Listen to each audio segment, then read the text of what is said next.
peut y aller? D'accord, on va y aller alors.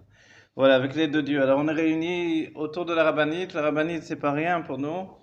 Et c'est pas rien bichlal, de manière générale. La rabbinite, c'est l'aspect féminin du rabbi.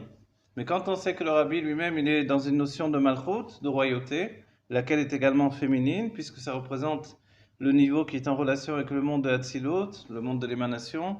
Et quand on dit l'émanation, c'est que la lumière n'est pas transformée. Si la lumière n'est pas transformée, elle est telle qu'elle, c'est-à-dire telle qu'elle est au moment où elle a été générée, depuis le Mahor, depuis le luminaire au départ. Euh, Peut-être qu'on va se dire, bon, on commence un peu élevé, mais en vérité, les Rebbeim eux-mêmes, dès qu'ils parlaient de la Istalkut des Rebbetzin, alors ils le faisaient avec des niveaux extrêmement élevés. Et on cite ce que dira le Rabbi par rapport au Rabbi Moarash. Le Rabbi Moarash, lui, quand il a parlé de sa mère, de l'Aïloula de sa mère, du Yortzag de sa mère, alors il a parlé des niveaux les plus élevés. Et on cite exactement ce qu'il a dit, c'est-à-dire qu'il a parlé du niveau de Malchut de Ensof.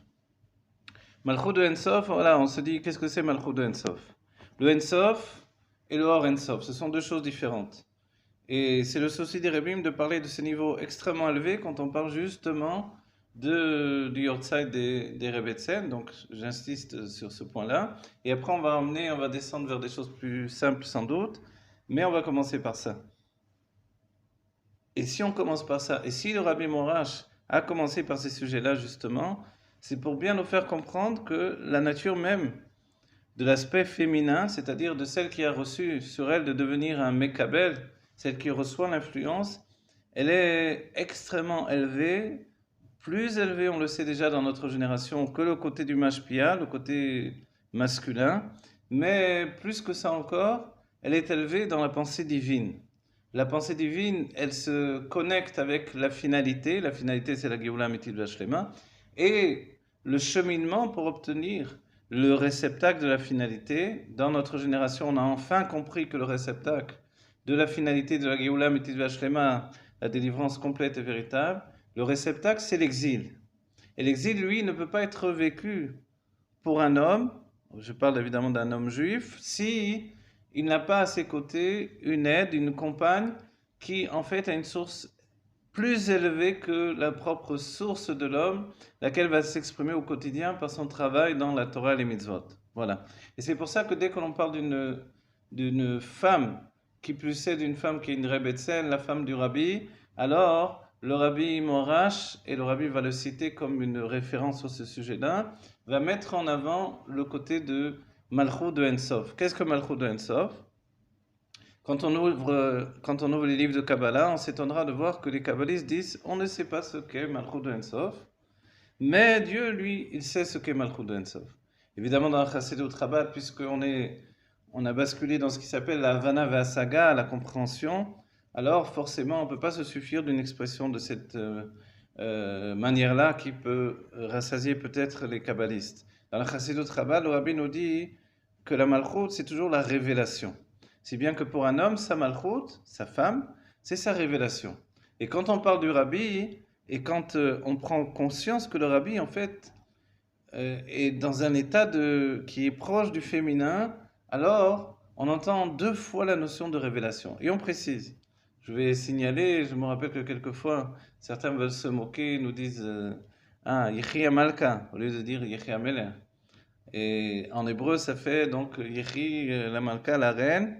Mais en fait, en araméen, Malka, c'est Malka Meshicha.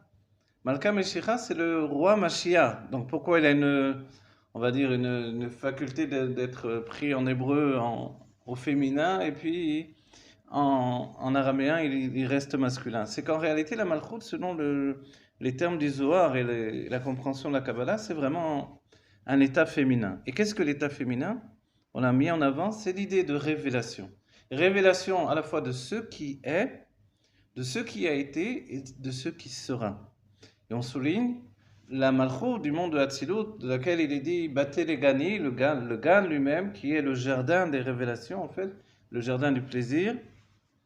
La malchut elle-même, elle a un autre nom, elle a plusieurs noms même.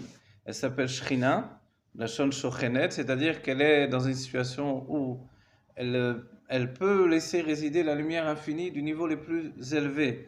Et quand on a étudié pas mal Mahamarim de Batelegani, on sait bien qu'il y a cette notion de Malchut qui se représente dans le Beth Amikdash, le Kodesh Kodashim. Là-bas brille la Malchut, telle qu'elle est la Malchut du Olam Asiya, mais en réalité, il y a aussi à l'intérieur de ça la Malchut du monde de Yetzira, et puis la Malchut du monde de Bria, et finalement la Malchut de Ensof. Et la Malchut de Ensof, quand on parle d'infini et qu'il y a une notion féminine qui est capable de le capturer, c'est exactement le travail que fait la femme par rapport à son mari. C'est-à-dire capturer la lumière de l'âme qui, elle, se projette et qui, a priori, n'a pas tellement de définition. Sous-entendu qu'elle n'a pas une structure innée. C'est bien qu'on dit que l'âme, elle est dans un niveau de pshitout, de simplicité. Comme elle est dans la simplicité, alors il faut lui apporter une structure. Et le chidouche, la nouveauté de la Malchut dans tous les mondes, que ce soit la Malchut du monde de l'émanation, de Hatzilut, ou la Malchut du Ensof, de l'infini, c'est de donner une structure. Et on va citer précisément la Malchut de l'infini, du Ensof. Alors on précise, il y a Or Ensof et Ensof. Le Or Ensof, c'est la lumière infinie, et le Ensof, c'est l'infini lui-même. Évidemment, l'infini se rapporte au Maor, au luminaire, à Dieu lui-même, et le Or Ensof, c'est une expression de Dieu. Cette expression de Dieu occasionne une projection de sa volonté.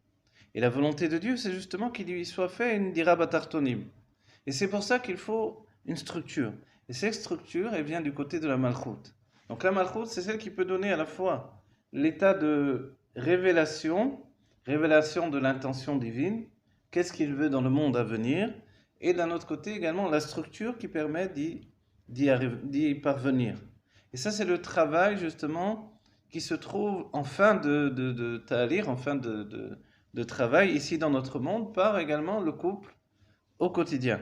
Et quand on revient au couple merveilleux qui est le Rabbi et la Rabbinite, alors on découvre que finalement cette structure-là, d'un couple divin qui vient s'habiller dans la réalité, elle passe des étapes successives.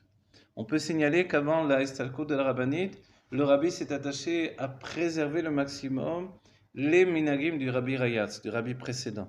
Et dès que le Rabbi passe par l'étape suivante, qui est le fait de la Estalkut de la Rabbinite, donc à ce moment-là, le Rabbi va entamer un changement dans ses minagim personnels, dans ses habitudes.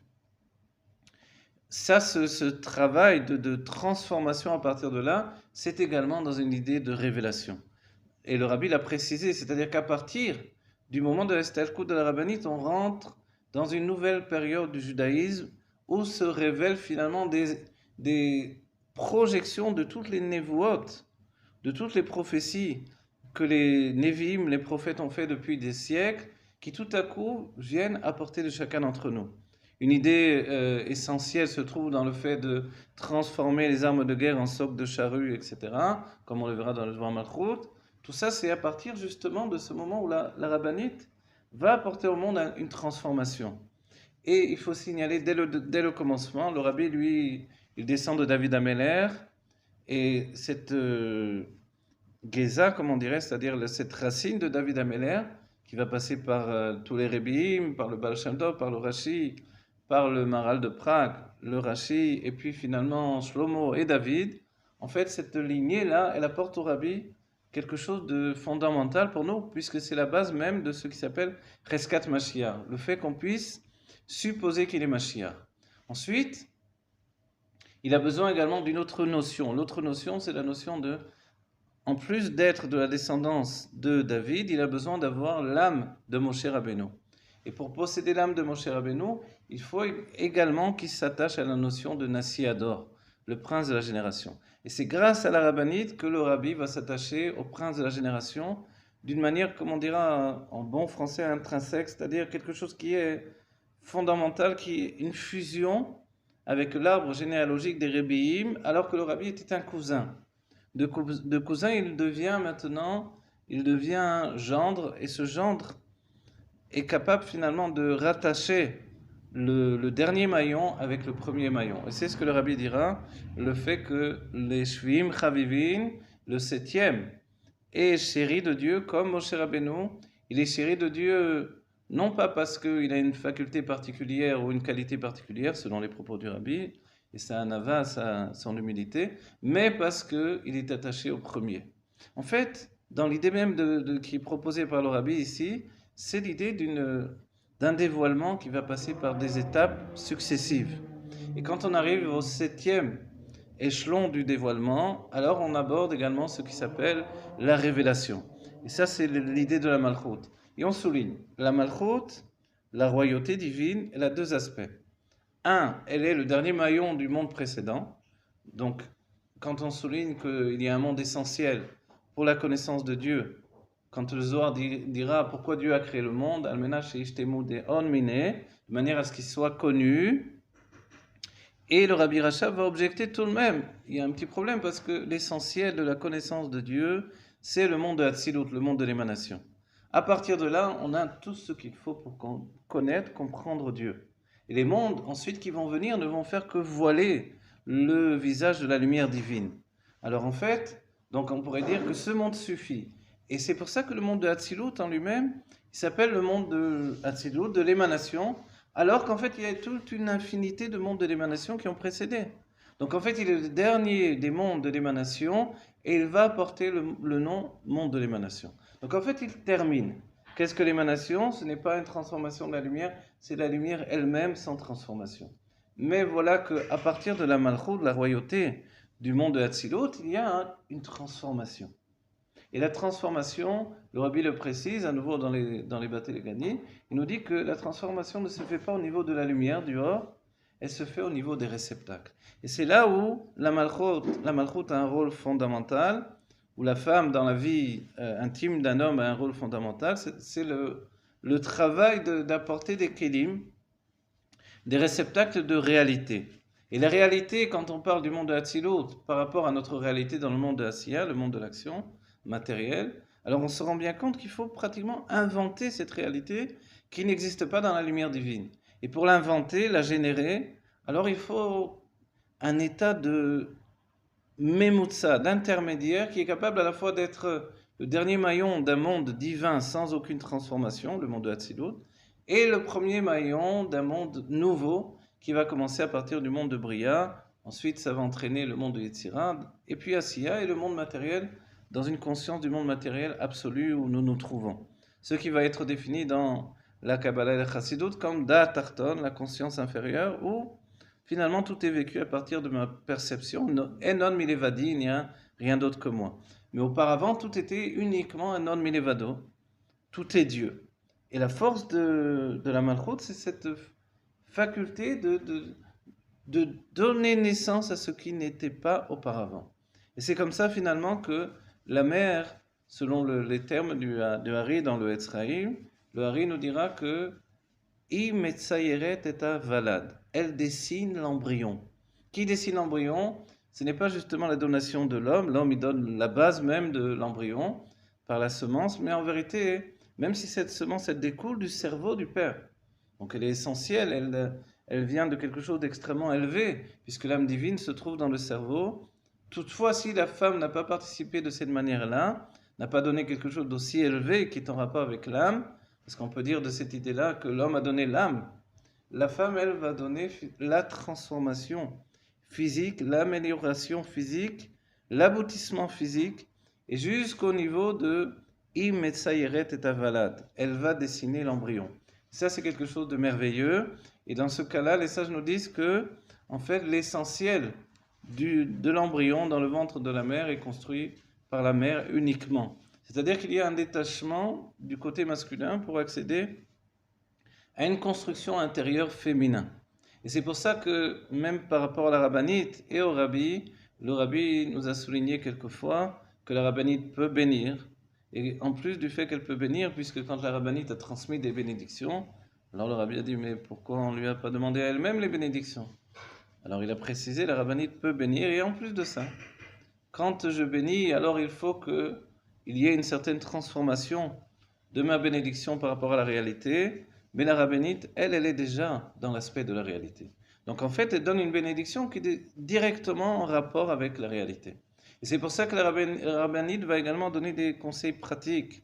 Quand elle dira à une kala, au moment où tu te trouves sous la choupa, sous le denim seal, alors il faut que tu penses à demander tout ce que tu as besoin pour toute ta vie, y compris des aides ménagères, y compris tous les besoins nécessaires à tenir une maison, etc., etc. On voit que cet aspect-là, c'est le côté pratique immédiatement, auquel un homme forcément peut ne pas penser précédemment. Voilà. Et en fait, quand on remonte au niveau les plus élevés, que le Rabbi Morash nous parle de Malchut de Ensof, il faut savoir que c'est ce qui s'appelle la notion de un endroit pour que tous les mondes puissent se tenir. La Malchut de Ensof, la royauté de l'infini, c'est cette faculté de donner un halal à panouille, un endroit vide de dévoilement divin, c'est-à-dire de déjà apporter une solution différente à l'aspect de la lumière infinie qui, elle, va effacer tout sur son passage, parce qu'il n'y a rien d'autre que Dieu, donc elle ne peut pas supporter d'autres éléments. Or, la finalité de tout, on l'a enfin compris grâce au Rabbi Meir Mashiach, c'est que la Gola devient le réceptacle de la Géoula par le biais du Aleph qui rentre dans cette Gola. Mais la Gola, c'est l'exil, c'est le monde tel que nous le connaissons. Et pour accéder à une notion de monde tel que nous le connaissons, alors il y a cette entité-là de la Malchut qui, elle, est essentielle. Et on va signaler que même quand on remonte encore plus haut, alors on retrouve également les éléments masculins et féminins. On va signaler, il y a la notion de Hashara, l'évaluation. L'évaluation est rattachée à ce qui est dit dans le Zohar, Gelif, Gelifu, Beteiru, Ilaha. C'est-à-dire que Dieu va creuser en lui-même, au-dedans de la pureté supérieure, pour imprimer une volonté qui est en essence, mais qui n'est pas encore établie. Et je précise, quand Dieu décide de créer le monde, c'est un monde qui est né de sa volonté. Donc le monde dans la création divine, Baruch She'amar Vaya Olam, qui soit béni, béni soit celui qui a dit et le monde a été, c'est en fait juste la volonté de l'existence. Cette volonté de l'existence entraîne le début de l'existence. C'est-à-dire pour nous, ce qui est a priori pas du tout la naissance du monde, mais les prémices même de la volonté de l'existence, pour Dieu, c'est déjà l'existence à part entière. Parce qu'en réalité, en définitive, il n'y a rien autre que Dieu. Donc il n'y a rien en dehors de lui-même, il n'y a rien en dehors de ce qui est en lui, ce qui est généré par sa volonté. Et dans cet aspect-là, le côté féminin est également essentiel. Qu'est-ce que le féminin dans cet aspect-là? C'est justement de donner un cli général, un endroit pour la Hamidat Haolamot. Si je traduis en termes scientifiques communs, on dira pour qu'il y ait un espace-temps. L'espace-temps vient justement de la structure féminine dans le divin. Et on précise donc, s'il y a la Shahara qui est le fait d'évaluer à l'infini, et c'est plus proche de l'âme de l'homme que de l'âme de la femme, c'est se projeter dans toutes les possibilités infinies sans mettre aucun frein à l'infini. C'est-à-dire qu'à ce moment-là, on a vu défiler toutes les époques à venir et toutes les possibilités. Quand on dit qu'on a un libre arbitre, à ce moment-là, c'est un plein libre arbitre. Et le libre arbitre, ceci dit, il a toujours plusieurs directions.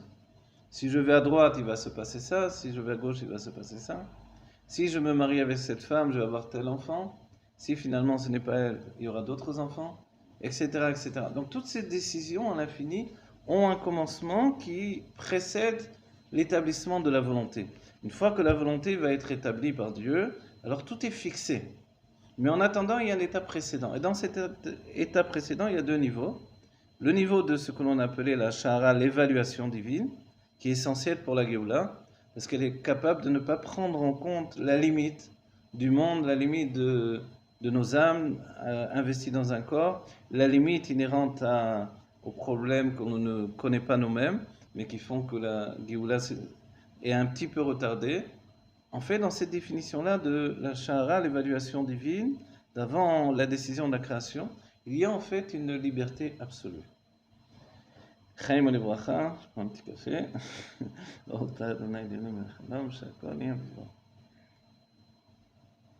Et on précise que s'il y a l'évaluation, il y a un autre aspect, peut-être moins connu, qui s'appelle le Reshimo.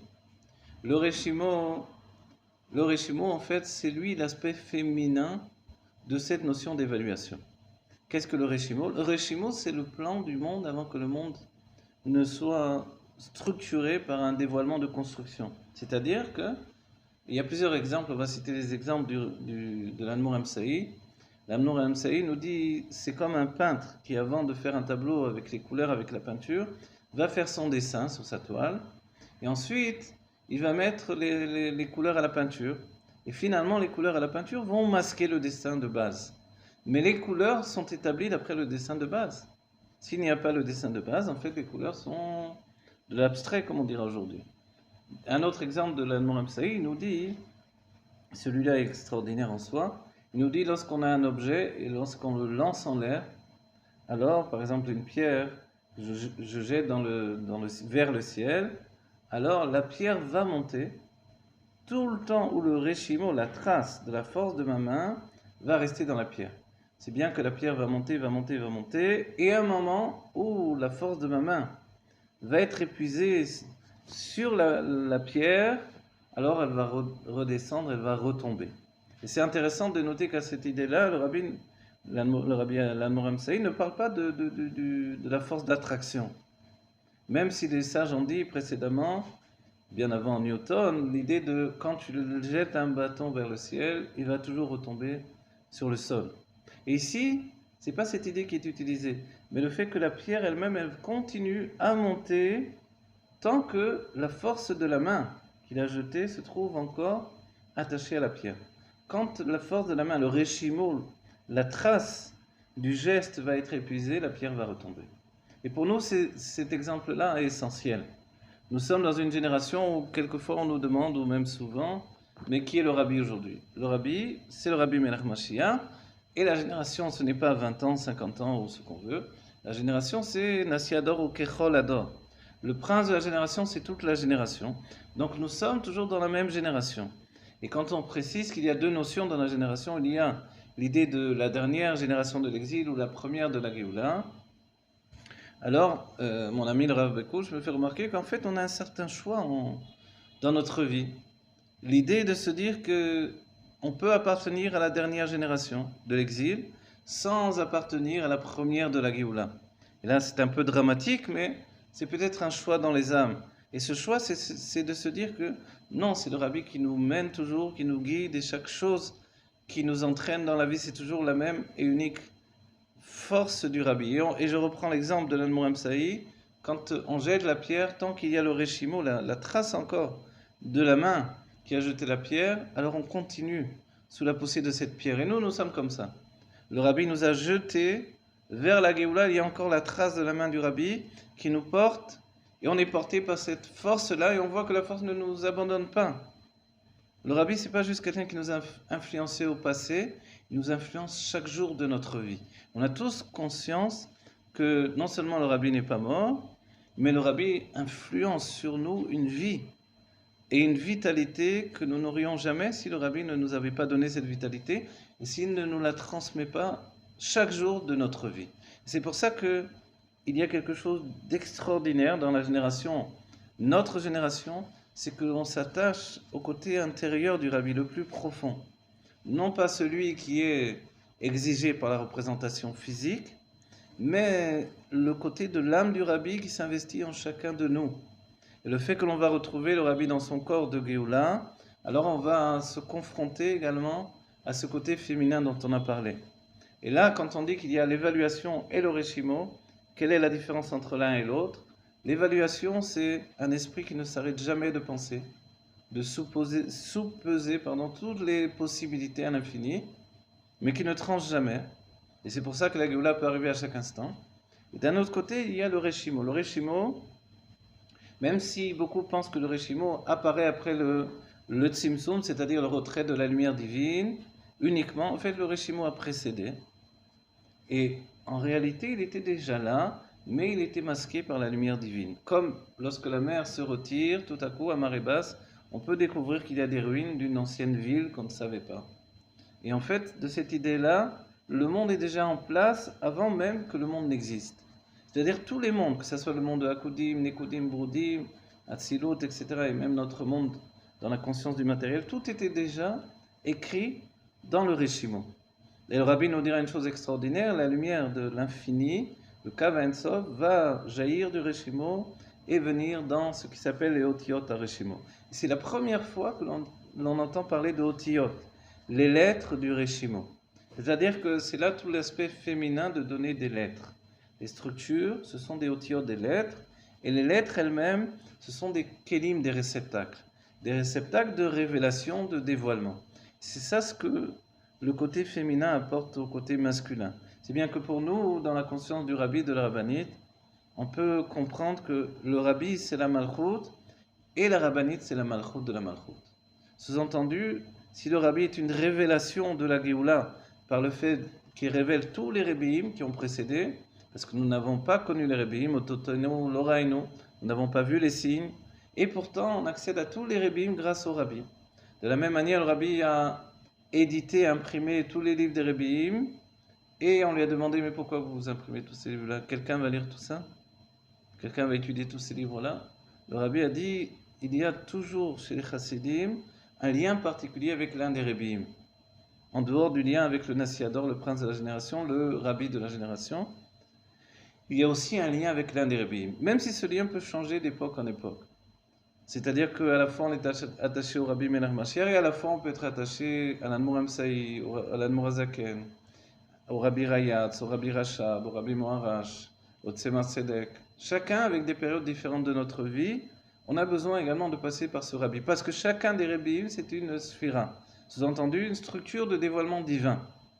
Avec la Malchut, on a toute la structure en entier, mais quelquefois on veut essentialiser un rapport avec une mesure dans un niveau supérieur dans les mondes divins. Et là, on s'attache avec un niveau des sphirotes, que ce soit la Malchut avec le Rabbi, que ce soit le Yesod avec le Rabbi Rayat, que ce soit Netzar Veod avec le Hol, le Rabbi Rachab, le Netzar, le Rabbi Moharash, ou que ce soit, on saute les sentiments qui sont Chesed Gvura Tiferet, parce que ça c'est la Chassidut de Pologne. Tous ces enseignements on les retrouvera à Sukkot par rapport aux invités de Sukkot. Le Rabbi Rayat va les signaler. Ensuite, donc, on se retrouve immédiatement avec la notion de Chochma, Bina, Vedaat, l'Admor Azaken Chochma, Bina, l'Admor Amsaï, le Da'at, le Tzemar Tzedek. Et ici, on comprend bien que dès qu'on parle donc du Maggid et du Baal Shem Tov, on est dans le Keter.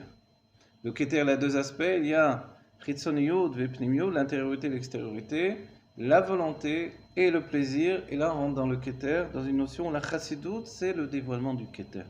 Et c'est pour ça, à une époque où le Corona, qui est la couronne en fait, a fait tellement de remue-ménage dans notre réalité, on comprend très bien que le Keter est à l'œuvre.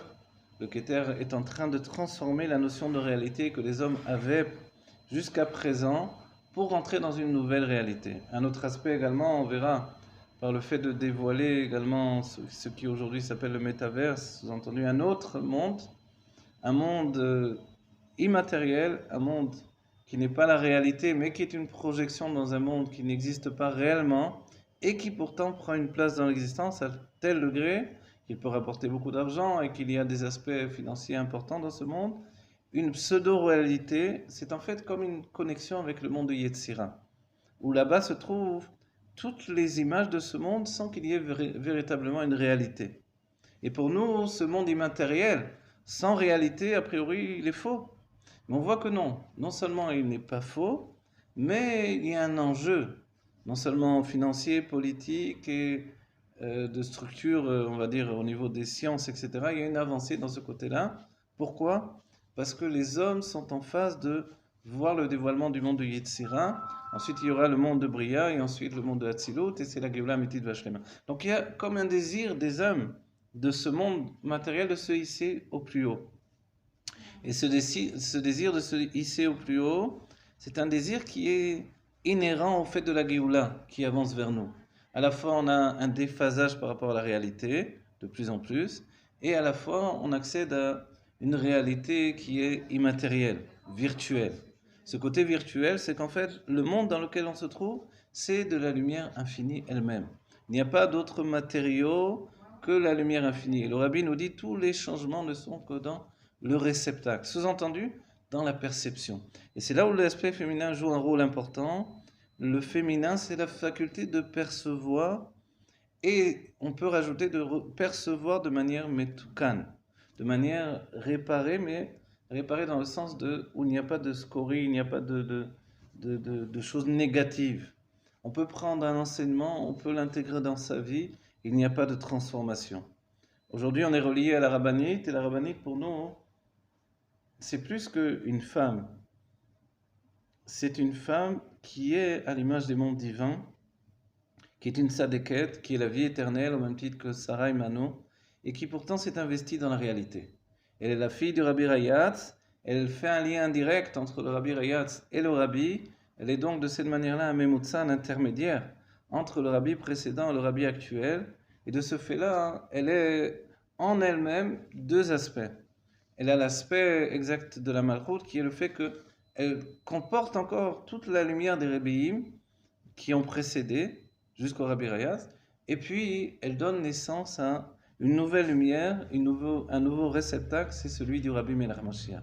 On se rend bien compte que le Rabbi a fait de grands changements dans la Chassidut Chabad. On va signaler quelques-uns, par exemple le fait que auparavant on travaillait sur l'aspect de la Merirut. La Merirut, c'est l'amertume. Prenez tous les livres des Rebbeim et vous verrez qu'il n'y a pas de avoda, de service de Dieu, sans amertume. Il n'y a pas de prière sans amertume. Plus je suis capable d'être mitmarmer, de grandir l'amertume de la situation de mon âme qui a chuté dans un corps, on dit d'une cime élevée dans une fosse profonde, alors plus je suis capable de le ressentir et plus la joie qui va venir ensuite sera grande. Et le Rabbi tout à coup nous a dit, aujourd'hui nous ne sommes plus capables de faire la différence entre l'amertume et la tristesse. De ce fait, on laissera l'amertume de côté. Alors forcément, on a demandé au Rabbi comment on parvient à la joie. Le Rabbi a dit, il faudra parvenir à la joie directement. Et ce fait de parvenir à la joie directement, alors on est bien embêté puisque on a vu qu'il y avait un grand travail et des livres entiers des Rebbeim sur ce sujet-là. En fait, le Rabbi utilise le terme de Ergel Nasta Teva. L'habitude devient une seconde nature. Sous-entendu que dans un monde où la matérialité l'emporte, ce qui est essentiel, c'est l'action. Aïkar wa maaseh, l'essentiel, c'est l'action. Et en fait, on se rend compte que en prenant sur nous d'être joyeux, on devient joyeux. Quand on danse, quand on rit, quand on saute, on a beau être triste, on a beau être déprimé, la joie va venir et s'habiller au-dedans de nous. Et la joie, on précise que c'est l'aspect le plus élevé de la bina. La bina, elle, c'est justement, on va dire, le côté supérieur de la femme qui a plusieurs aspects. La femme a un aspect où elle s'appelle bina, elle a un autre aspect qui est la gvura, et puis un troisième aspect qui est la malchut. Dans le cheminement de la rencontre, la jeune fille est malchut, au début du mariage, elle est encore dans la notion de malchut, ensuite elle va passer à un stade intermédiaire qui est le hod, et le hod, c'est une structure qui est l'innocence. Au début du mariage, une femme va être innocente. Ensuite, elle va passer à la gvura et à partir de ce moment-là, elle va dévoiler une grande rigueur. L'homme, lui, va travailler de l'autre côté. Il va passer au niveau de... Il était yesod, donc il y a le lien entre l'homme et la femme. Et tout à coup, il passe au niveau de Netzach. Et alors, il s'affirme dans la réalité. Elle est dans le hod. Et ensuite, il va monter au chesed, tandis qu'elle est dans la gvura.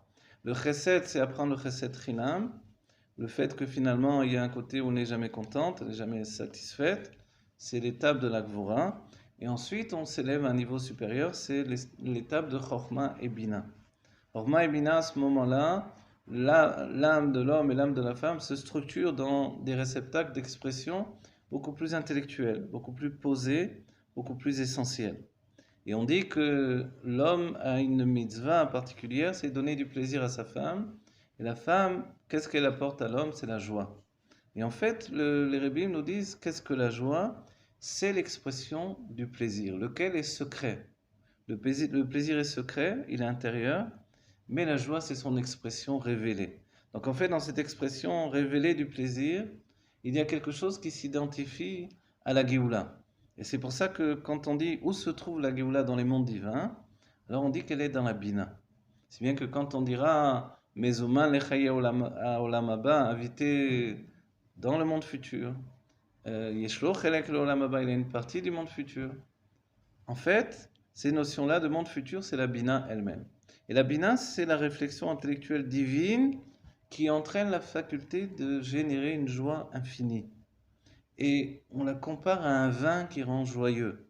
Et c'est comme ça que le Rabbi a dit, ce n'est pas finalement Adam Arishon qui a réussi à faire le tikkun, la réparation de sa propre faute, même après sa tchouva. Ce n'est pas Abraham, ce n'est pas Yitzhak, ce n'est pas Yaakov, même si eux ont travaillé par rapport à des niveaux de l'âme, de Nefesh Ruach Neshama, mais c'est en fait Sarah Imanu. Sarah Imanu a réussi à réparer la faute de Adam Arishon. Et comment? A priori, on se demande, on n'a pas vu un épisode où Sarah était occupée à réparer la faute d'Adam Arishon. En fait, l'explication, c'est que Sarah en dévoila la joie. Elle a dévoilé la source même du vin, le raisin qui vient qui peut être comparé justement aux fruits interdits du date Tovera, de la connaissance du bien et du mal, comme Noir qui en sortant de la Teva tout de suite a planté une vigne pour pouvoir faire la réparation de ce fruit, et puis il a chuté, et Sarah, hein, elle n'a jamais chuté. Malgré toutes les épreuves qu'elle a eues, elle a su rester Bessimcha. Elle est comparée au vin qui rend joyeux. Et quand le vin descend dans la rigueur, dans la gvura, c'est un vin qui rend sourd. Et c'est le vin qu'a goûté Noach. Et Sarah, elle a su rester joyeuse dans son service de Dieu, toujours ouverte en fait à l'aventure de la rencontre de Dieu dans la réalité, malgré toutes les épreuves qu'elle a passées. Malgré le fait qu'elle était enlevée et qu'elle a dû se défendre avec le fait d'ordonner à des anges qui l'ont protégée, etc. Mais de tout ça, elle n'a jamais perdu sa joie. Et cette joie, c'est la faculté d'être dans le vin qui rend joyeux. Et cette notion de vin qui rend joyeux, c'est la Géoula elle-même. Le Nigun, la mélodie, elle se trouve dans la Bina également, le monde futur. Le Olam Haba, le monde futur, également dans son aspect de Gan Eden, le plus élevé, le Gan Eden du monde de Bria, c'est-à-dire un Gan Eden intellectuel.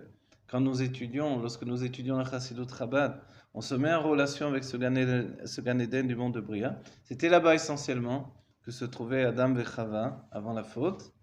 Et là, nous-mêmes, on s'attache à un monde où la faute n'existe pas encore. Bien sûr, tout ça, on peut le retrouver dans les Gani du Rabbi. Et tout cet aspect de révélation que le Rabbi nous donne, parce qu'il est à Malchut, il y a une nécessité de dévoiler tout et rapidement. De le faire dans des stades c'est un peu précipité, parce que on va pénétrer dans la Géoula, on a besoin de dire dans la Géoula, Ze Kelev Ve'anveo, de désigner tout ce que l'on a étudié. Alors on va voir clairement, et on passe dans un niveau de vision, un niveau où chacun n'étudiera plus par la bouche d'un autre homme, mais on étudiera par une notion de vision de la Elokut, une vision de la divinité. On verra toutes ces notions dont nous avons parlé maintenant, qui vont s'affirmer comme des notions infinies, mais qui deviennent notre nouvelle réalité. Et c'est pour ça que c'est essentiel. Pour faire partie de cette génération de la Géoula, il ne faut pas avoir peur. Il faut être jeune pour l'éternité. Il faut s'avancer dans une Géoula qui est la Géoula de la Chassidut. La Chassidut, c'est notre Géoula. C'est le moyen d'accéder à la Géoula. Même si on a besoin d'une structure qui est le Niglé de la Torah dévoilée, et que essentiellement pendant des siècles on a fait ce travail de structurer le monde, de réparer le monde de Tohu, les réceptacles qui ont chuté dans la matière, de les réparer grâce à l'étude de la Gemara. Et la Gemara, c'est les possibilités infinies qui peuvent se révéler dans le monde de la matière. Alors, aujourd'hui, selon les termes du Hari Akadosh, c'est une nécessité et une mitzvah d'étudier cette sagesse-là, parce que c'est elle qui nous fait rentrer dans la Géoula. La Géoula, quand on n'est pas préparé à la Géoula par la Chassidut, par l'aspect des dévoilements des mondes divins, quand on pense que la Chassidut c'est juste le Rambam ou le Rashi, alors on est un peu évidemment en moitié de chemin. On a besoin de toutes ces sikhot. Mais au bout du compte, il faut savoir que le dévoilement divin passe par la révélation des mondes divins qui ont précédé et le monde de Hatzilut qui est le monde de la connaissance de Dieu. En fait, là aussi, on a besoin d'accéder à notre propre Malchut et un homme qui n'est pas marié ne peut pas accéder à cette connaissance-là, à cette conscience-là. Même si on commence avant le mariage, même si on commence avant la bar mitzvah, même si on commence par le Aleph Bet à partir du Sefer Atania, en fait, on comprend bien qu'il y a une avancée. Et le Rabbi la définira lorsqu'il dira que à dater des rabbis, quand un talmid, un élève, lorsqu'il arrive à 40 ans, il arrive enfin aux dates, à la conscience de son rav et de son rabbi. Et ces notions-là, le rabbi a précisé, ce n'est pas forcément 40 ans de vie exactement, mais le chiffre 40 est en relation avec la gestation. Et la gestation, c'est cette faculté de mûrir tous les enseignements qu'on a reçus, qu'on a étudiés, de faire qu'ils deviennent ma propre personnalité. Et aujourd'hui, grâce à Dieu, on se rend compte que le monde féminin est en phase de devenir un monde de mashpia.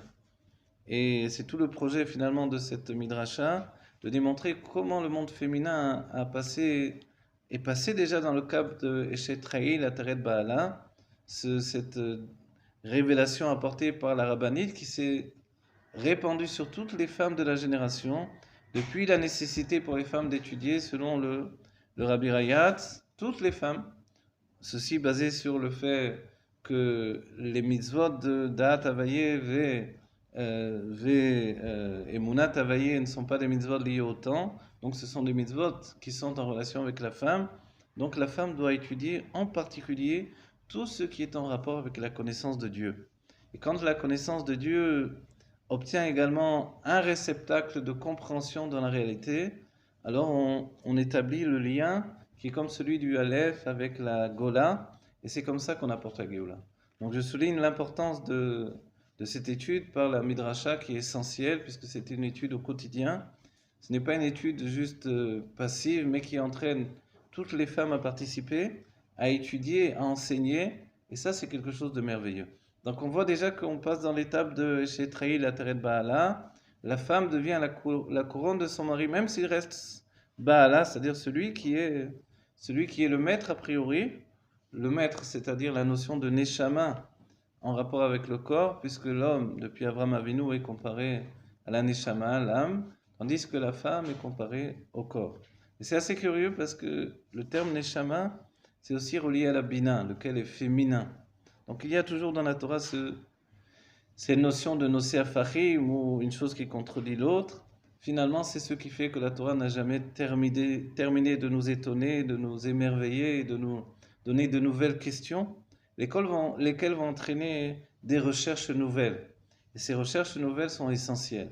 Donc en fait, depuis l'époque où la rabbinite s'attache au monde divin pour se dévoiler dans le monde matériel encore plus grandement, en fait, c'est quelque chose d'extraordinaire qui arrive au judaïsme. Le judaïsme va passer dans un état où il va se révéler au grand jour dans l'humanité tout entière. Et là, il y a eu une force particulière qui a été mise en avant sur les 7 mitzvot de Bnei Noach pour les non-juifs, et puis le fait que les goïms se transforment eux-mêmes. C'est-à-dire, tel qu'on le verra dans les Dvar Malchut, le fait de passer de Shalosh Klipot Atmeot, les 3 écorces d'impureté, à la notion de Klipat Noga. Dans un premier temps, c'est seulement les chefs des générations des goïms qui sont dans cet état d'esprit, ou dans cette connexion avec la Klipat Noga.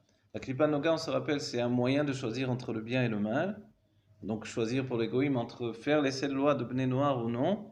A priori, dans un premier temps, c'est uniquement les chefs des générations, les présidents, etc., les rois, si vous voulez.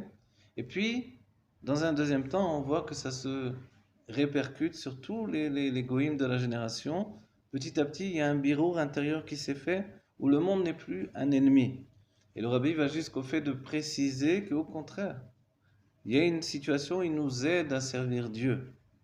Il nous aide à servir Dieu, même si essentiellement tout a été entraîné par notre travail personnel. Dernièrement, dans les shurim, on a mis en avant une idée par rapport à quelques questions. C'est vrai qu'un élève m'a demandé, mais les Juifs n'ont fait qu'étudier la Gemara pendant des siècles, ils n'ont rien apporté de nouveau.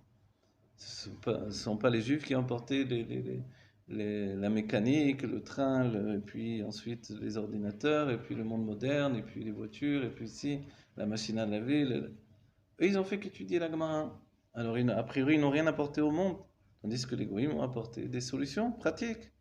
Mais il faut se souvenir que le juif, en réalité, vient de ce qui s'appelle l'intériorité des réceptacles du monde de Hatzilut, sous-entendu qu'il n'est pas en relation avec l'extériorité du monde. Tandis que le non-juif, lui, il est en relation avec l'extériorité, c'est-à-dire il est partie prise dans le monde, il est le monde lui-même. Et comme il est le monde lui-même, quand il travaille sur les objets du monde. Tandis que le juif, lui, il ne travaille pas sur les objets du monde. Le juif, lui, il travaille sur l'intériorité du monde, en fait. Il travaille sur l'intériorité, et comme il travaille sur l'intériorité, en fait, les changements intérieurs vont occasionner tous les changements extérieurs. Voilà, on va donner le fin mot de l'histoire à ce cours.